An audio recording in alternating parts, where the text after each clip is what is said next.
Hello, everyone. I'm Melory Johnson, 25-year beauty veteran, consultant, and strategist. Welcome to Pretty Equity, where we tackle the real issues facing beauty founders and investors and bring you the answers from the experts behind the deals. Beauty trends are moving faster than ever. One viral video can turn an ingredient into a so-called miracle overnight, and popularity isn't proof. Ancient doesn't mean safe. Today's episode is a little different. Today, I'm going to bring you the trend-driven claims you're seeing all over TikTok, Instagram, and social media.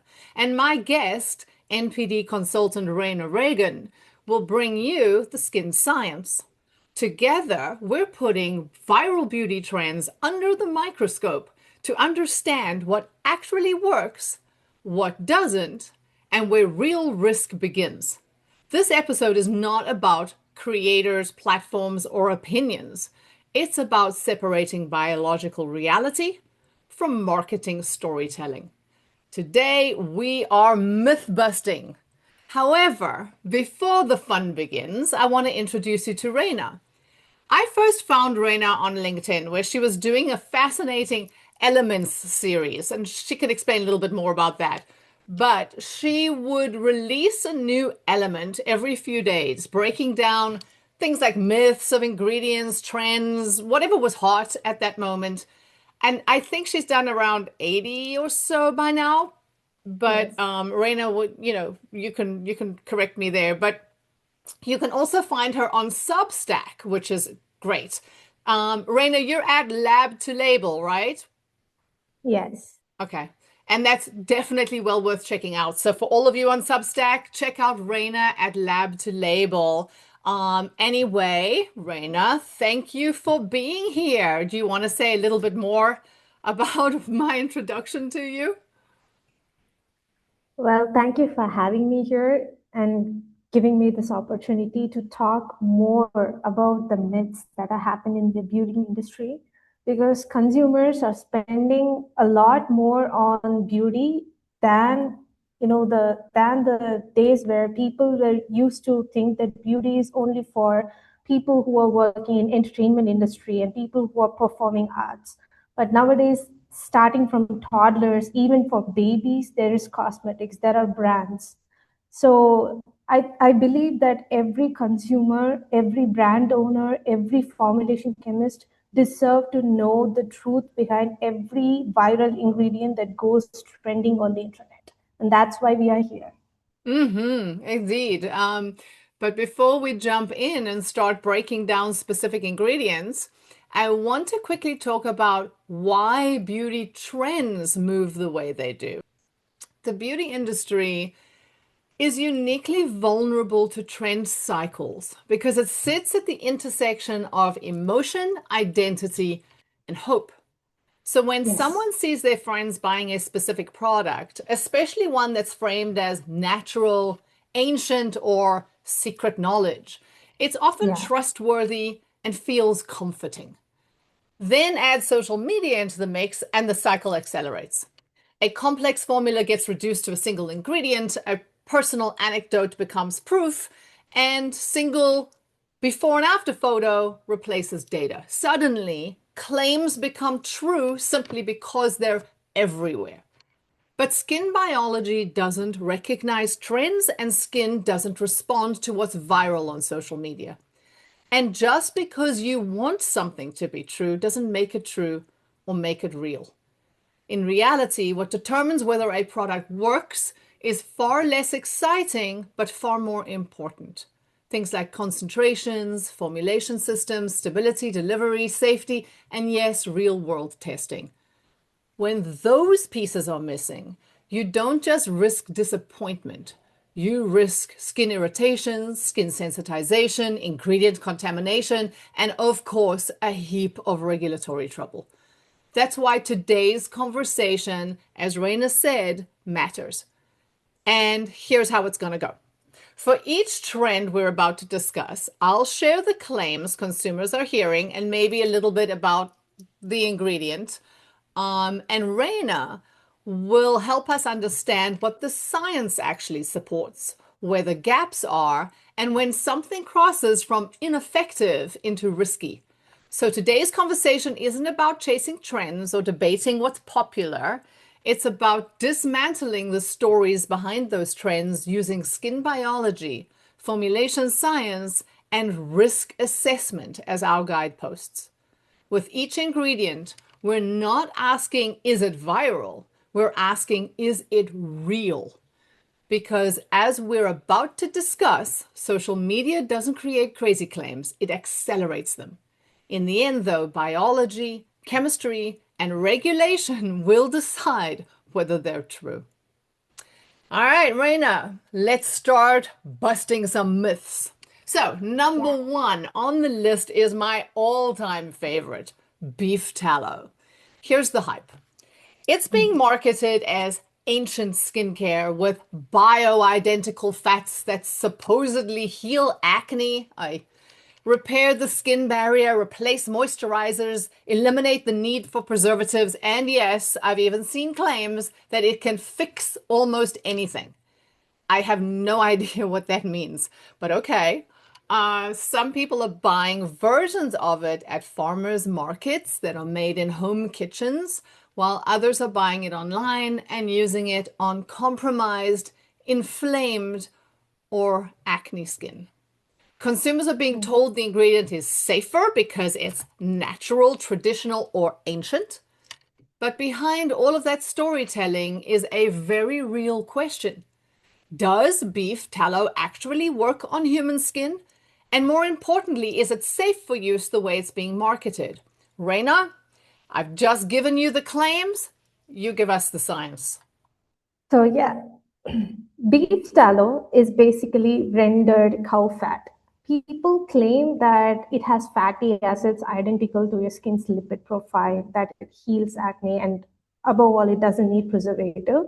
But the first risk with beef tallow is oxidative rancidity, which means beef tallow is naturally high in oleic acid, which is an unsaturated fat that oxidizes pretty easily when exposed to air, light, and heat, which are very common in homemade kitchen setups and they are not monitored properly.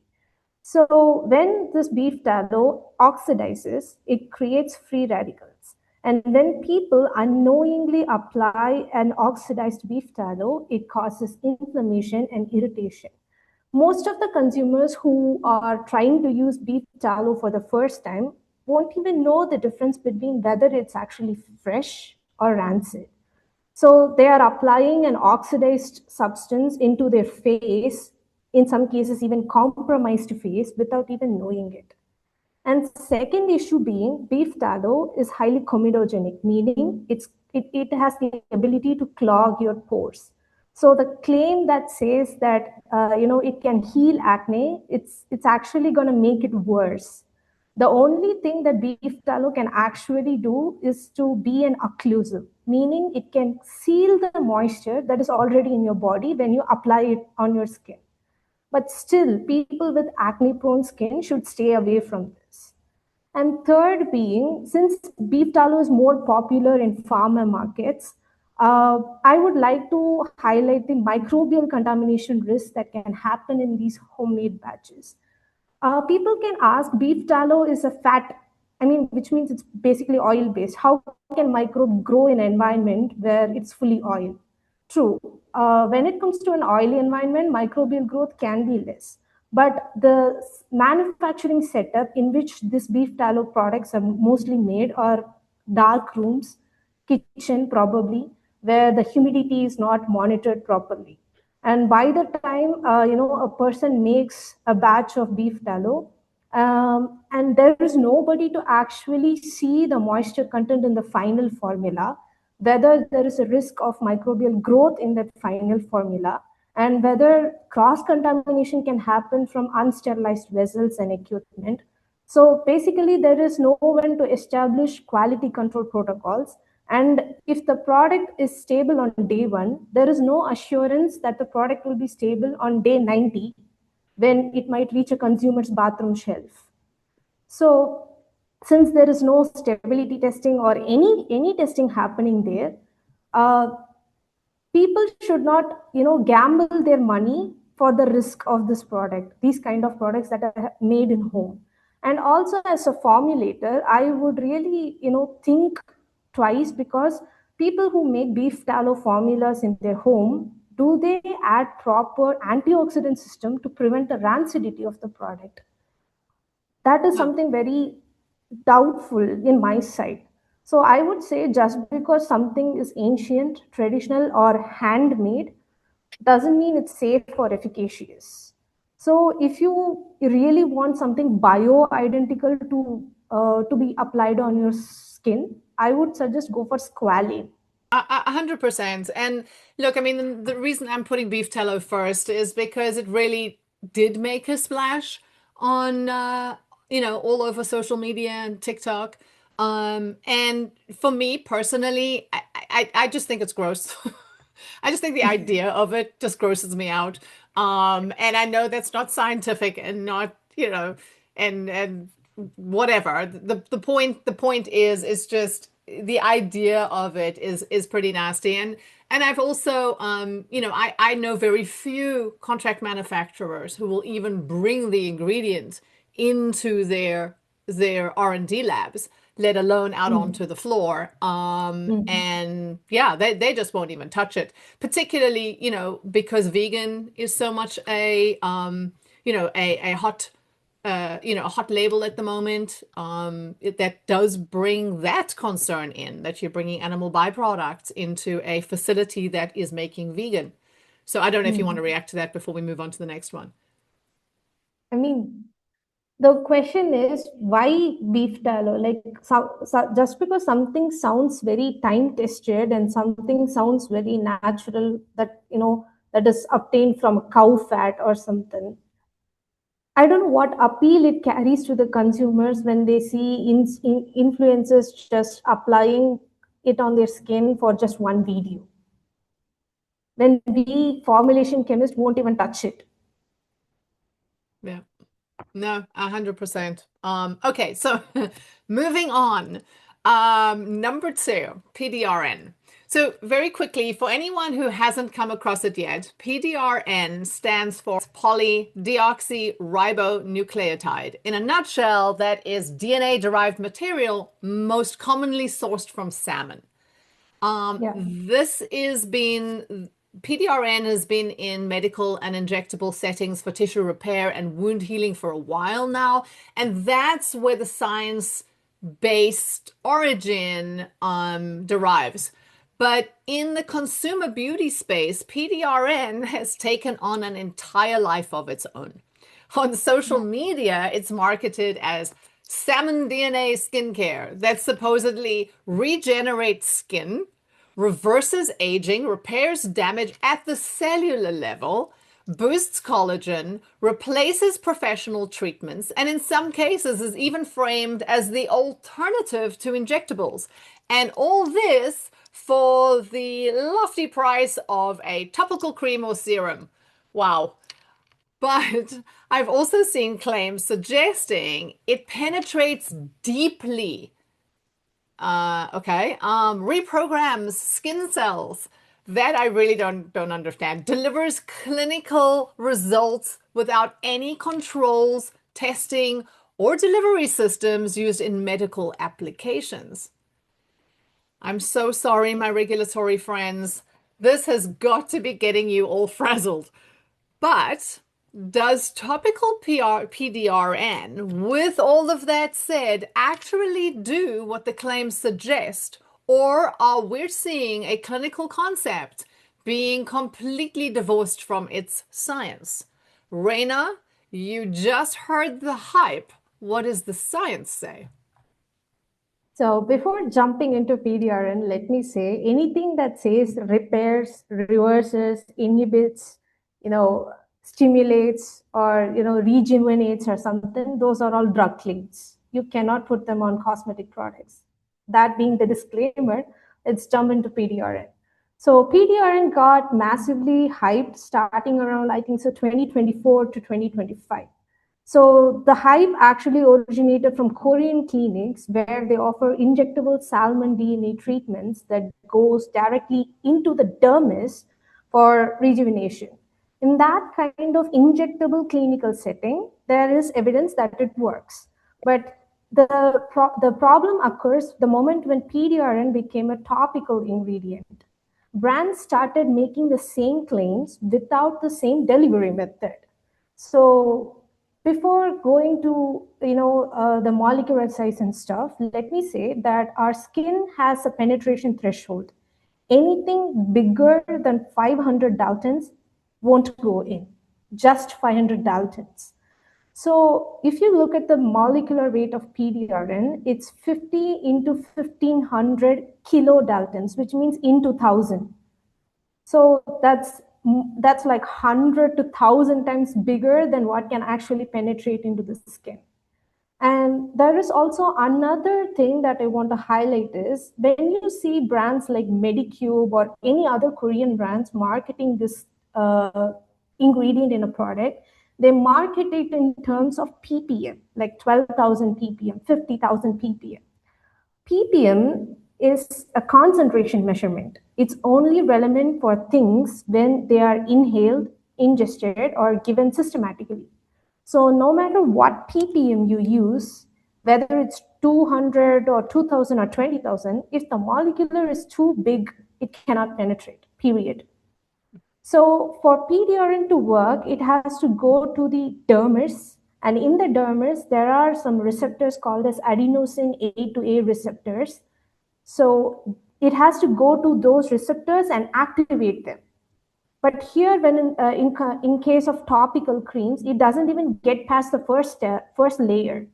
So when brands claim topical PDRN regenerates tissue or reverses aging, they are biological fiction, I would say. It won't happen. So the thing is, some things can only be achieved in clinical settings with proper delivery methods. So you can't work around biology with marketing. That's all. Mm-hmm. Absolutely. Absolutely. And I mean, this is what this entire conversation is. It's biology versus storytelling. Yeah. Okay, so number three is a triad.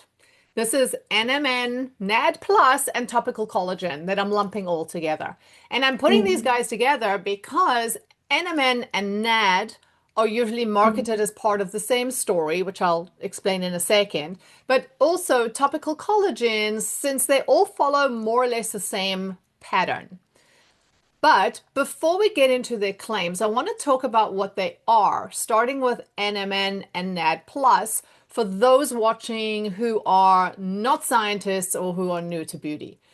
Because the science here didn't originate in skincare. NAD plus, or nicotinamide adenine dinucleotide, is a molecule that exists naturally in the body. It plays a critical role in cellular energy production, metabolism, and yes, DNA repair. Simply put, cells need NAD plus to function. As we age, the levels of NAD plus naturally decline, and that decline has been linked to reduced cellular efficacy and aging and accelerating aging. And that's why NAD plus became a major focus in longevity and aging research. NMN, or nicotinamide mononucleotide, is a NAD plus precursor, meaning it's one of the molecules that the body uses to help produce NAD. Most of the legitimate research around these ingredients looks at system pathways, how these molecules function when taken orally or studied at a cellular level inside the body.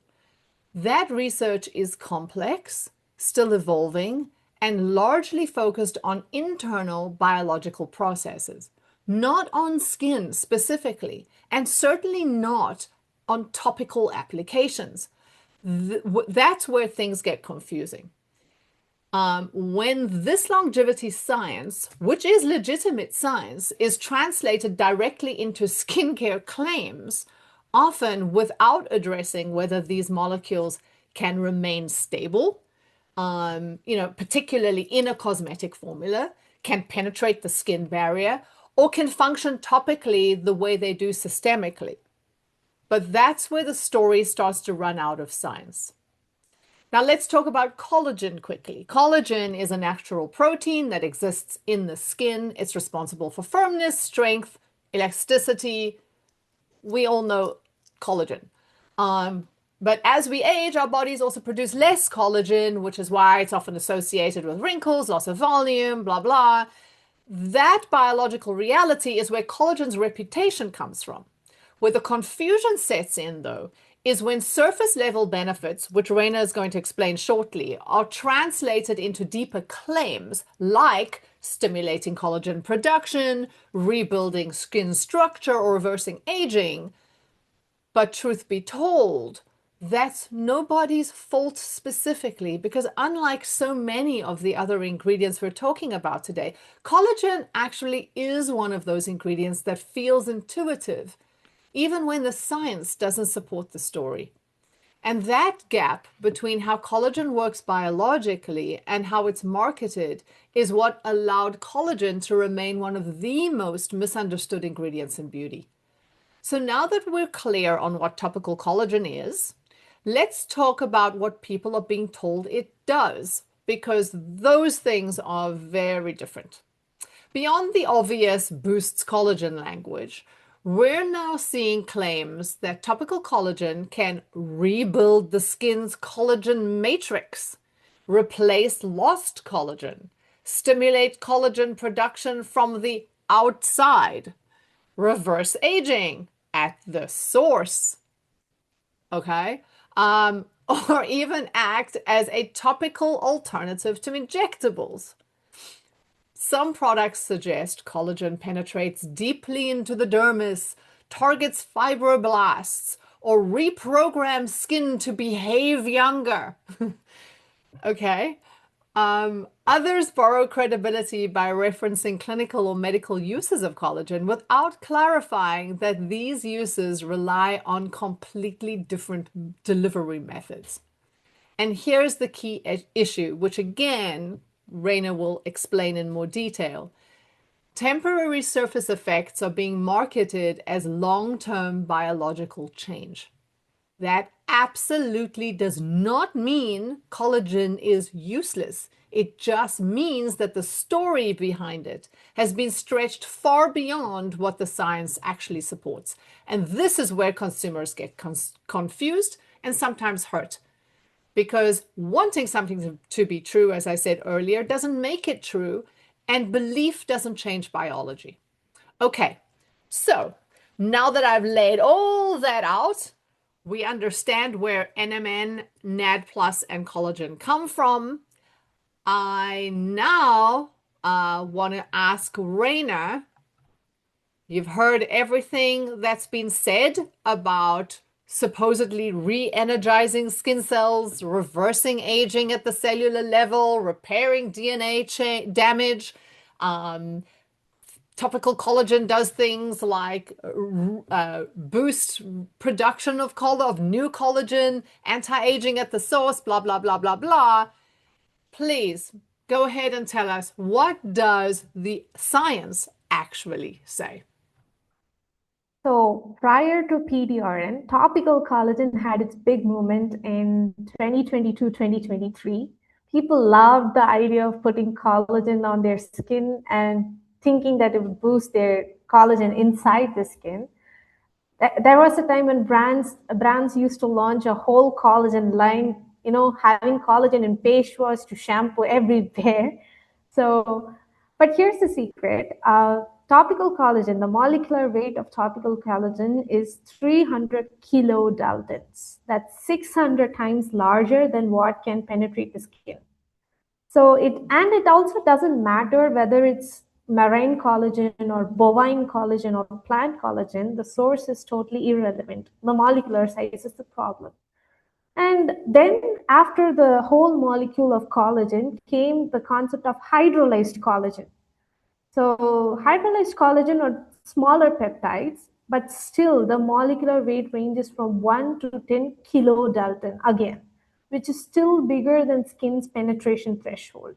So even the smaller version of the collagen cannot reach the target site.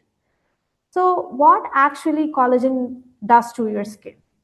So it kind of deposits on the surface of your skin and attracts water and gives you this temporary plumping, smoothing look and hydrated look.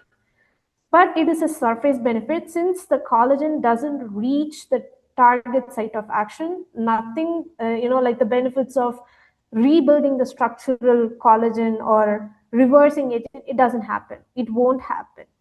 That is purely marketing gimmick. And most, as you said, collagen is produced within our body, and the best way to actually improve your collagen production is to give your body the building blocks through diet. That's the best way to actually rebuild your collagen or reverse the aging or whatever you want to do with your body. And then coming to NMN and NAD. So just like collagen, NMN and NAD are also produced in our body and they decline with age. So this NMN and NAD came into the picture because of oral supplements, and even the supplemental studies, some of them show longevity results, some of them they don't show any significant benefits. So even when it comes to the supplemental part, it is still a controversy. Some people endorse NMN and NAD, and some people don't, say it's fake, just like collagen. But let's jump to the topical application. First of all, the molecular weight of NMN is 334 daltons and NAD plus is 664 daltons, which is good, near the penetration range. But when it comes to formulating NMN or NAD in a product, the problem is they are highly unstable. They degrade easily with heat, light, and even normal room temperature storage conditions. So by the time a product is formulated in the lab or in a manufacturing facility or made in a manufacturing facility, and by the time it reaches the consumer's hand, the NMN in the product has already lost its potency. There is high chance for that. And second is bioavailability. Even if the NMN somehow remains stable, the studies that are done on the bioavailability of NMN or NAD plus are next to none, I would say. There is just one study that I found where NAD plus was introduced into the skin via liposomal delivery. In that delivery, it showed that NAD plus, due to liposomal delivery method, 30% of penetration was increased. But still, that study doesn't say anything about bioavailability.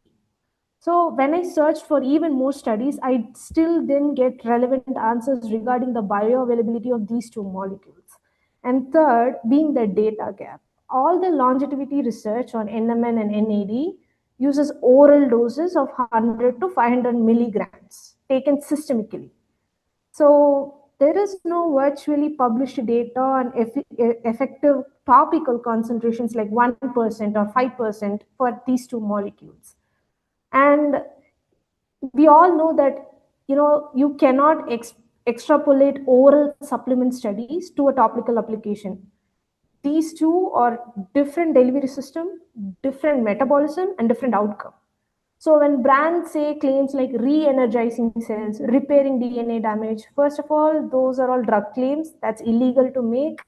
And second of all, it doesn't happen because the penetration in and itself is a question mark here. And the bioavailability is even a bigger question mark. So the best NAD precursor that actually works and that has been studied multiple times is niacinamide, the good old boring niacinamide. Stick with that. Love that. I love that. Always a fan of niacinamide, and you're 100% right. Stick with that. Okay, so let's move on to number 4, snail mucin, our Korean miracle ingredient. All right, so before we jump into the claims around it, I want to clarify that unlike some viral trends, this ingredient actually does have a real scientific basis.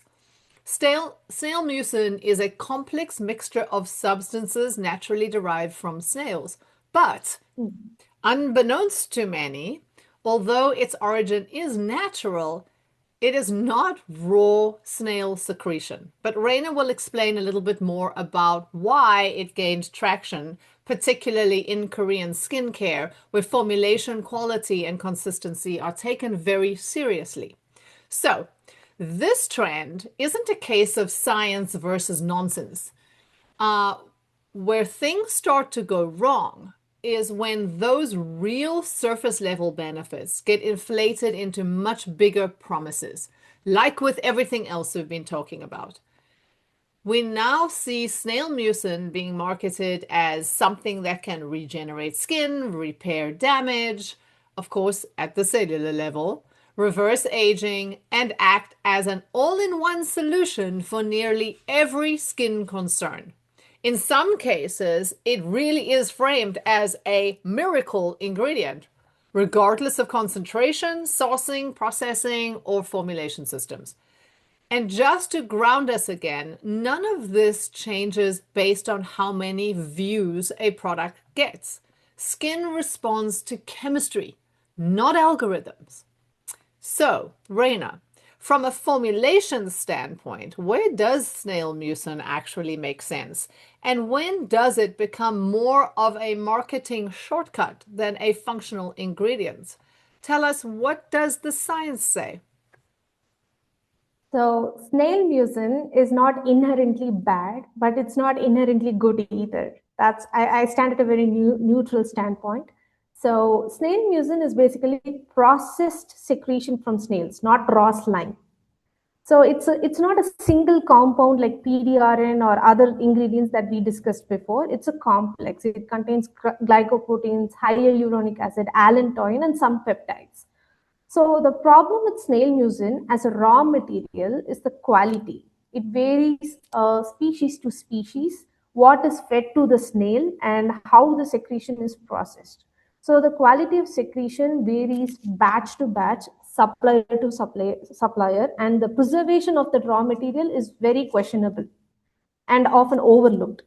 And when it comes to regulations, it's pretty gray around this ingredient. I mean, it is recognized as a safe ingredient, but there is no mandatory testing protocol to establish a certain standard for all the snail mucin suppliers. Snail mucin, and number two, my personal experience with snail mucin. Once it was, I mean, it was at a peak of hype in 2021, 2022, where I was a normal consumer. I was not working in the cosmetics industry. I got, influenced by other people using snail mucin. So I personally bought a snail mucin serum and I used it. I had a very normal skin. I didn't have oily skin nor a combination skin or anything. I had a very normal skin. And after I used it, I had breakouts. And then I found out, okay, I'm allergic to this snail mucin or any animal secretions, to be fair. And hence, I would say there are some people who got breakouts because of this ingredient, and it is not a miracle ingredient that is suitable for all type of skin. That I can say very clearly, and it doesn't regenerate anything on cellular level. It doesn't repair any damage. What it can actually give is to give a temporary hydrated dewy finish, because the reason why snail mucin got hyped up in the first place is because of the glass skin that started from the Koreans. So, if you want a very if you expect a very temporary glass skin finish, go for this ingredient. But, be careful and always patch test whether you are actually tolerating this ingredient or are you having breakouts like me. Listen, that's what I said earlier. Real world testing. There's a key right there. Okay, so now that we've understood a little bit more about snail mucin, I want to talk about glutathione. This is another ingredient that sounds incredibly compelling, especially if you've heard about it in the context of antioxidants or skin brightening. I know with the snail mucin, we talked about the glass skin, but this one is really related to that whole brightening and bright skin, effect. At its core, it's naturally occurring antioxidant that is found in the body. It plays a role in protecting cells from oxidative stress, which is why it's been studied extensively in medical and nutritional contexts. But when glutathione enters skincare, the conversation changes. It's often marketed as safe and effective way to brighten the skin, inhibit melanin production, even out skin tone, and deliver long-term pigment correction. Some claims suggest it can visibly lighten skin or act as a topical alternative to clinical treatments. Yikes. Regulatory nightmare. But that's where the science starts to completely fall apart. An antioxidant benefit does not automatically translate to skin lightening, and certainly not in a predictable, long-term way. When those claims are made without knowledge, stability, delivery, safety concerns, consumers are being misled.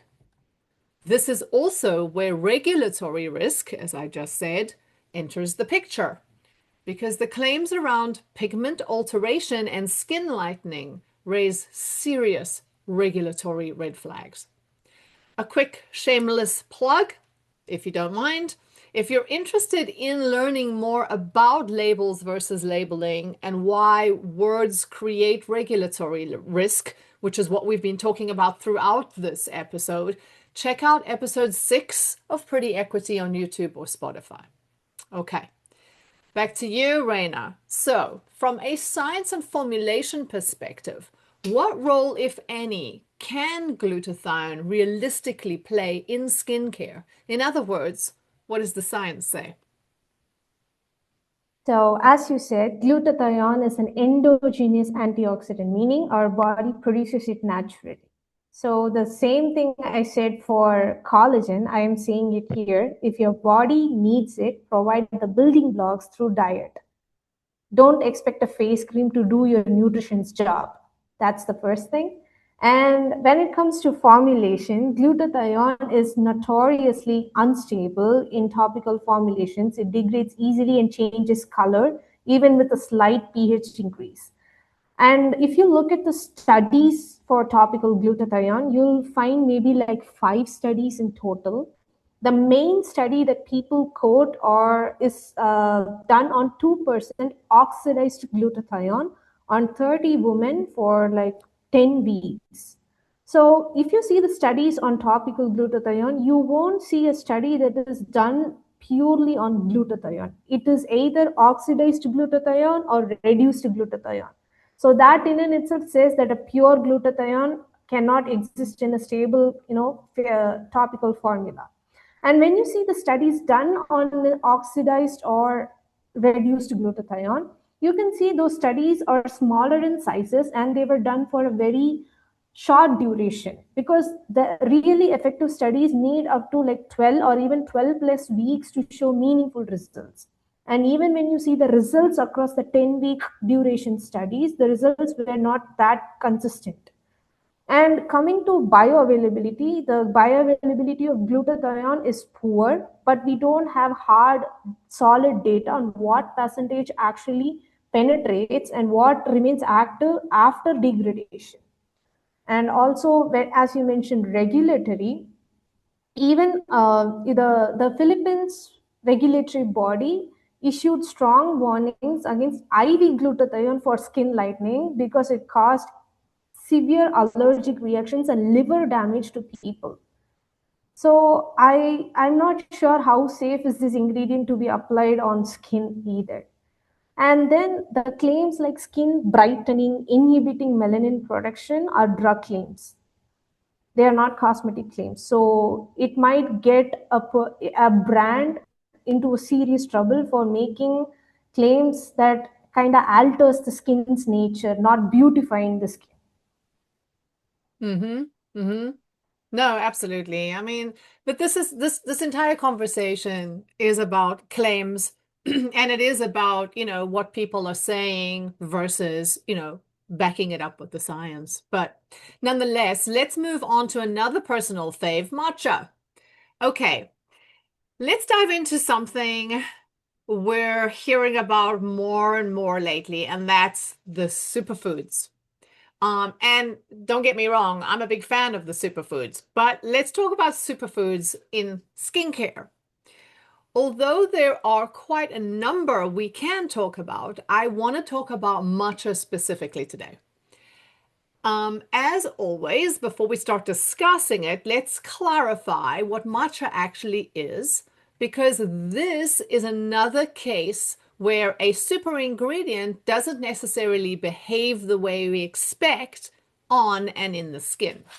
Simply put, matcha is powdered green tea leaves, and Reignah will get into that a little bit, on when she starts to react to this. It is rich in antioxidants, particularly a class of compounds called catechins, which include EGCG, or epigallocatechin gallate, the molecule most often credited with green tea's health benefits. That distinction matters because when people say matcha skincare, what they're often really referring to is EGCG, not matcha as a whole. EGCG is the compound that's been studied for antioxidant and anti-inflammatory activity, not the matcha powder leaf itself. But in cosmetic marketing, those two things often get blurred together. On social media and in product descriptions, for example, matcha is being positioned as a superfood for the skin, something that detoxifies, brightens, calms inflammation, protects against aging, and even repairs environmental change.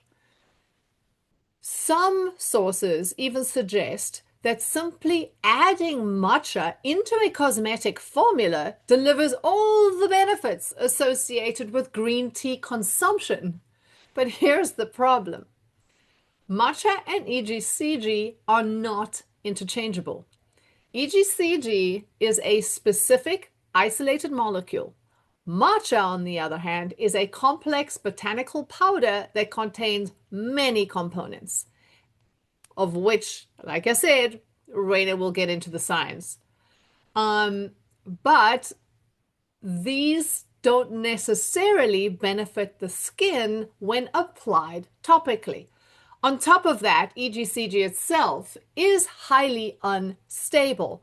And again, we'll talk about that. Although in this particular context, we're talking about matcha, not EGCG. But it is sensitive to light, heat, oxygen, pH, all of that, all the usual, which makes it challenging to formulate in a way that preserves its activity over time. Simply including matcha powder in a product does not guarantee meaningful EGCG delivery, nor any measurable skin benefit at all. So while green tea derivatives can be useful in skincare, when properly extracted, stabilized, and formulated, the idea that matcha alone delivers all of those benefits is an oversimplification. Once again, the story has run ahead of the science. So, Reignah, from a formulation perspective, what actually matters when brands want to use green tea or matcha in skincare? And where do you see matcha being used more for storytelling or real performance? Tell us what the science says. So matcha became this identity ingredient in the clean girl aesthetic movement. And once something becomes an identity, it gets incorporated into everything. People don't care whether it works or not.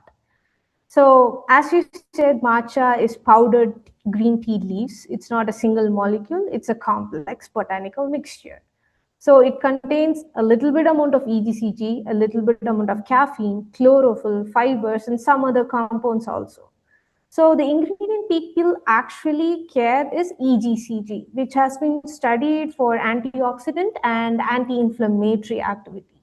Studies showing benefits use 1 to 3% EGCG in a formula. But as you said, EGCG is highly unstable. It degrades easily with light, heat, oxygen, and pH above 5. So even when you see, people using formulas in real life. Like the brand Ordinary has a caffeine eye serum in which they have EGCG, but when you actually look at the ingredient list, they're not using the pure epigallocatechin gallate. They're using a derivative called epigallocatechin galatile glucoside, which means a glucose molecule is attached to the pure EGCG to stabilize it and making it more water soluble. So this in and itself, kind of proves that the real EGCG is not stable and it is not very suitable to be used in formulas that are going to stay in the shelf for a long time. And coming to matcha, as you said, matcha powder is not equal to single isolated EGCG. Matcha powder contains of about an average of 6 to 10% of EGCG by weight. So if you do the math, in order to get up to 1 to 3% of EGCG in your formula, you need to add at least 10 to 15% of matcha powder. And that's a lot. It would make your product green. It would affect your texture and stability. So most brands add matcha like 0.1 to 1% in their formulas, which might, if you do the math, it might give you like 0.006 to 0.08% of EGCG, which is like nothing. It's just dust, fairy dust. So it's just there for marketing and color and not for efficiency. It sits at the end of the ingredient list. So, and the claims like detoxifies, repairs in environmental damage, reverses aging, these are all, I'm not even going to say these are all drug claims. These are like fictional claims. They won't happen. The concentration of EGCG in most matcha formulas is so low that it's not doing anything, literally. So what you're basically saying is that you can put it on the label, Yeah. but you're going to have to hope that everything else that's in there along with your matcha powder is what's doing the work, because there's nothing to it. It's not not good, it's not bad, it's just nothing. Yeah, it's nothing. All right. Okay, so moving on to lucky number 7, essential oils. All right. So this one's a little different because I want to just be clear before we move on. I want to just frame this part because this isn't so much about our myth busting, and it's not about framing essential oils as good or bad, right? This particular part of our conversation is purely about chemistry, dose, exposure, and skin response. So essential oils are highly concentrated, volatile compounds extracted from plants. They're complex chemical mixtures, not the diluted botanical water that so many consumers think they are, that are just gentle by default. And they behave very differently on skin depending on dose, formulation, and frequency of use. In skincare, essential oils are commonly used for fragrance or sensorial experiences. They can make products feel luxurious, smell beautiful, which is why they are so popular. The science problem begins, though, when natural is treated as a safety category instead of a source category. They're frequently marketed as healing, anti-inflammatory by default, or safe for all skin types, claims that simply aren't true across the board. For those listening and watching, please understand that I'm not saying essential oils are bad. What I'm saying is that they demand more formulation expertise when creating products, not less. And when they're used in formulations without proper controls, like in someone's kitchen, they unfortunately do more harm than good. So the myth bust here isn't that essential oils are harmful. The myth is that they're simple. So now, Reignah, from your perspective, what do people misunderstand most about essential oils, and what should formulators and consumers actually be paying attention to? In other words, what does the science tell us? So, essential oils are not inherently bad, but they're not inherently safe either.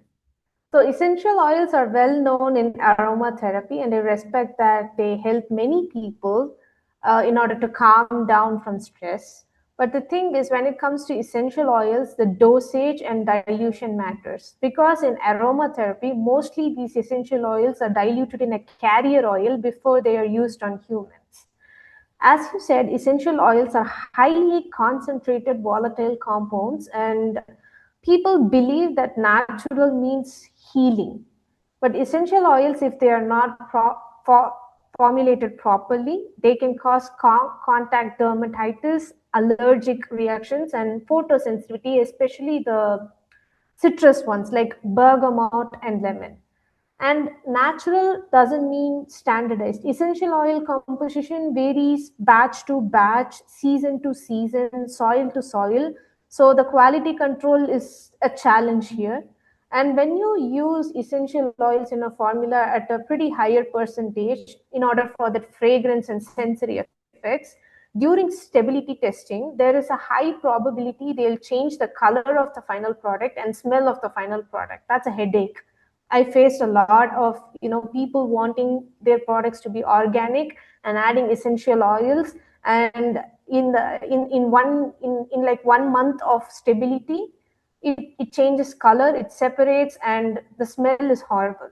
And the most disturbing thing that I heard about essential oils is that some brands use them as preservatives because they want to sound organic and clean. First of all, essential oils are not broad spectrum preservatives.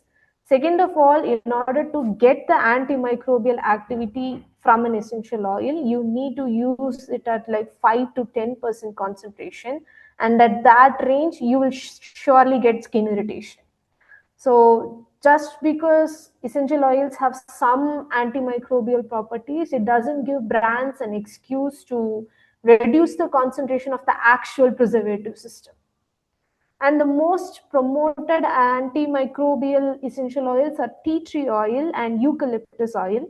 But the kicker is the tea tree oil that people trust the most as an anti-dandruff ingredient and as a preservative. It oxidizes very easily, like very easily. And if you apply an oxidized tea tree oil to your skin, it's definitely going to cause irritation. And the final thing is the regulations around essential oils are pretty complex, and essential oils contain allergens that need to be listed on the label, and the limits for essential oils vary depending upon which specific oil you're going to use.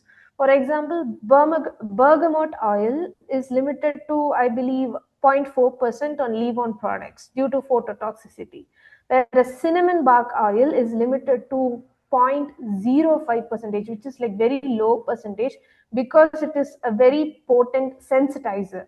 It can cause allergy easily. So while you are working with essential oils or you're playing, with fragrance, it requires serious formulation vigilance, and you cannot replace proper formulation, I mean, proper preservation systems with an essential oil. That is like, it should not happen. Absolutely, Reignah. I agree with you on everything that you've said. But one thing I do want to say before we move on, is that the idea of homemade, handmade, products that are made in a kitchen, and whenever I see essential oils or beef tallow, for example, I always think of the farmers markets and how many of these types of products you find there. And with everything that you have just described, with both beef tallow and the essential oils, it really is concerning that so many of these homemade, handmade products are available to consumers thinking natural is safe, or ancient is better, healthier. It is all pretty scary. So that's why I do want to talk about handmade, homemade for a second here. And it's what I want to speak about is that so many people misunderstand, particularly, for those who are new to beauty and who may be listening or watching this. Terms like homemade, handmade, small batch, made in the home kitchen. Yes, these are terms that resonate deeply with consumers. They signal things like care, authenticity, artisan, craftsmanship, which, in a world of mass production can feel safer, more personal, and even ethical. But, in beauty, those emotional cues are also misleading. So here's why this category is especially risky. Not because of bad intentions, but because what's missing is what's going on behind the scenes. So, for those watching and listening who don't know what actually goes on behind the scenes, when a product is made outside of a regulated manufacturing environment, it typically lacks things that are known as good manufacturing practices or GMPs, which include controlled processes, validated cleaning procedures, documentation ensuring consistency from batch to batch. It also lacks microbial controls, environmental monitoring, preservative efficacy testing, and safeguards against contamination, which is critical when products contain water, botanicals, or proteins. Stability testing, meaning no real data on how that product behaves over time with heat, light, shipping, or consumer use, are also things that would be missing in the homemade product lane. Things like adverse event monitoring or adverse event reporting.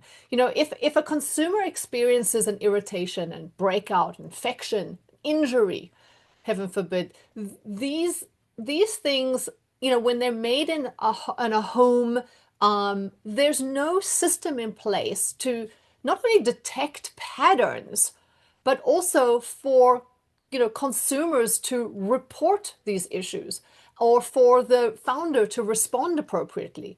This is the part that surprises many people. Even though a product can look beautiful, smell amazing, even feel great the first few times you use it, it can still be unsafe, which is exactly why FDA expectations exist.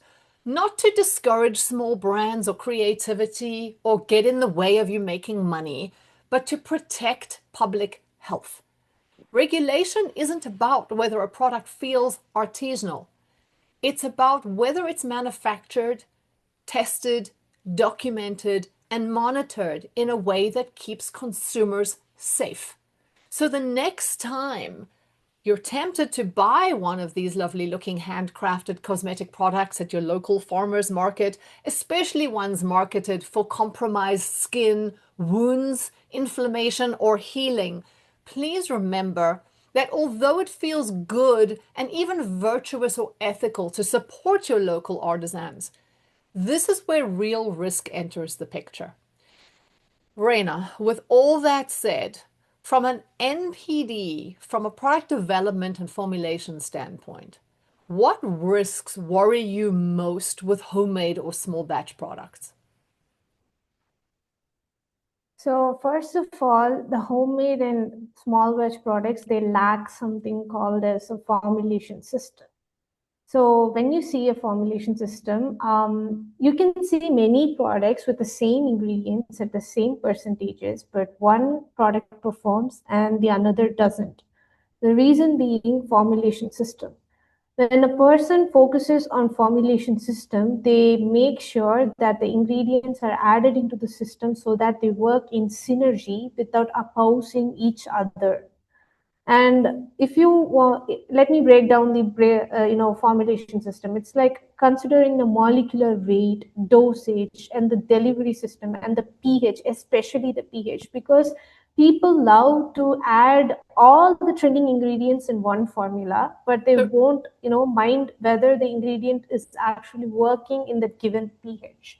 so Reignah, I'm So going to this interrupt you here for 1 second, just so the audience is following, especially those new to beauty. What you're basically saying in a nutshell is that a formula is not a recipe. Because Yeah. usually when people are cooking in their kitchen, they're following a recipe. And you're Yeah. talking about formulating, which is something completely different. Sorry, carry on. Okay. So that is one thing. So, and also when it comes to pH, your skin's pH is 4.5 to 5.5, which is like slightly acidic, not too acidic or too alkaline. So when you try to incorporate all the trending ingredients without knowing the actual pH where they would actually perform, you are making something which is useless, and it's going to be a waste of your time and the consumer's money. And the main issue with me is more than the formulation or recipe or whatever a person makes in their home, it's the stability. The thing is, your formula might be stable and looking pretty on day one, but by the time it reaches the consumer's hands, is it stable? Will the color be the same? Will the smell be the same? Or will your final packaging and your formula won't eat each other? That is one thing. And the next thing is when it comes to homemade or just things that are made in smaller rooms or something, repeatability in the batch is very critical, because if you don't have GMPs, no quality control protocols or no risk mitigation protocols, you can't reproduce the same thing again and again. And if you can't reproduce a certain product, you can't claim the same efficacy in all the batches that you make. So that's why formulation systems and GMPs and protocols exist. Like you said, these rules exist not to discourage people from making money or expressing their creativity, or putting their vision into a form of a product to serve people. They exist for one purpose: to keep the public safe so that nothing goes wrong. Mm-hmm. Mm-hmm. Absolutely. Um, you know, I hear it all the time. People will say things like, "Ugh, regulation is just there to, to keep me from making money. And if there weren't shortcuts, and if I couldn't take shortcuts, then I'll never make any money." But you know what? In reality, safety is first. Safety, Yeah, safety, like safety should always be first and foremost. Yeah, people should have realistic timelines about the product launch and product development. It's not like you came up with an idea on Friday and you want your product to get launched the next month's Friday. It won't happen. Mm, No, absolutely, You absolutely. And again, the whole problem with the homemade small batch is that there are none of these controls in place. There's no Yeah. thought about quality. There's no thought about, scalability or any of these things. It's just about, what can I make that feels good and looks pretty. And again, the other thing that concerns me too is things like warehousing. Where are the raw ingredients being stored? Are they being stored under the kitchen sink, next to the cleaning products, next to the rat poison? Cross-contamination, things like that. Where are your packaging? Where's the containers being stored? Are they being stored in a garage? You know what I mean? Where they sharing space with bugs and rats and you know what I mean? You don't And you also have the there's no temperature and control. moisture in the rooms. The temperature and moisture that's in the rooms. During rainy season you have a different type of humidity, and during summer there's a different temperature, Mhm. and you don't see which material is suitable to keep in that temperature, and which material needs a dark room kind of storage. Nobody cares about that in home. They just buy it and they just store it where they have the space. Yeah, no, absolutely, 100%. And these are the kinds of things that consumers don't realize. And like I say, when you're at a farmer's market, everything feels good to be able to buy, from your local artist. But just bear in mind, be careful. Be careful as a consumer. As an entrepreneur who wants to start manufacturing, you know, you really do need to take regulation into account. Yes, while you're making maybe a 50 or 100 pieces of something, somebody may not notice you.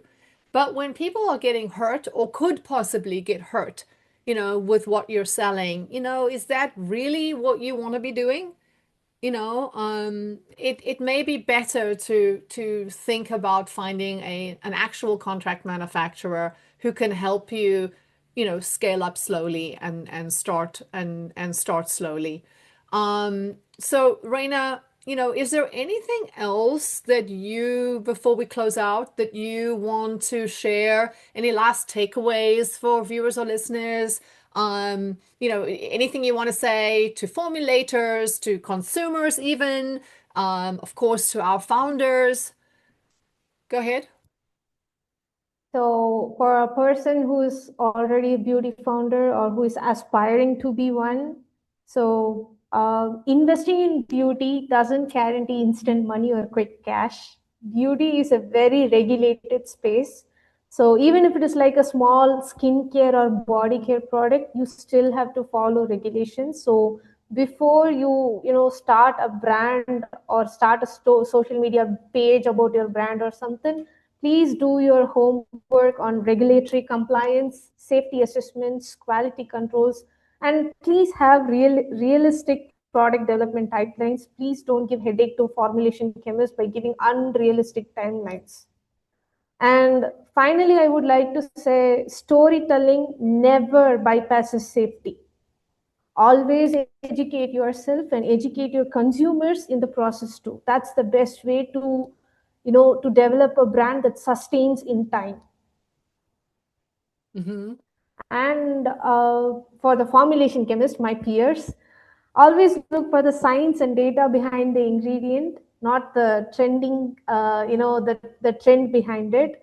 Don't fall for virality. Focus on formulation systems, and that's what actually delivers results, not the fancy textures or the smell or even the fancy ingredients that you add at 0.1 percentage. That's not going to make any differences.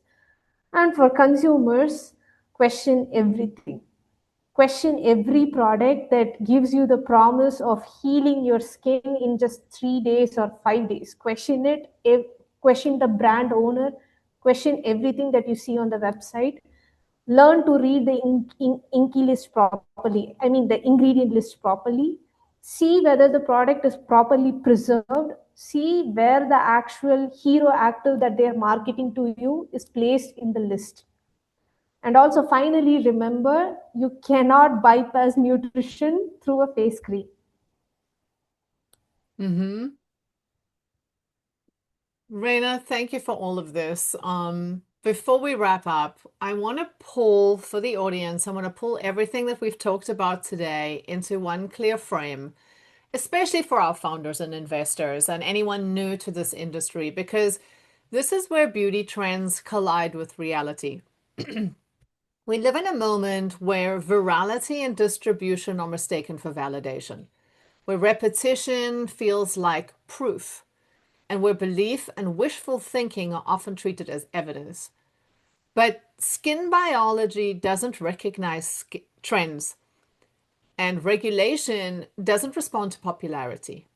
Science, law, and safety operate independently of social media, whether we like it or not.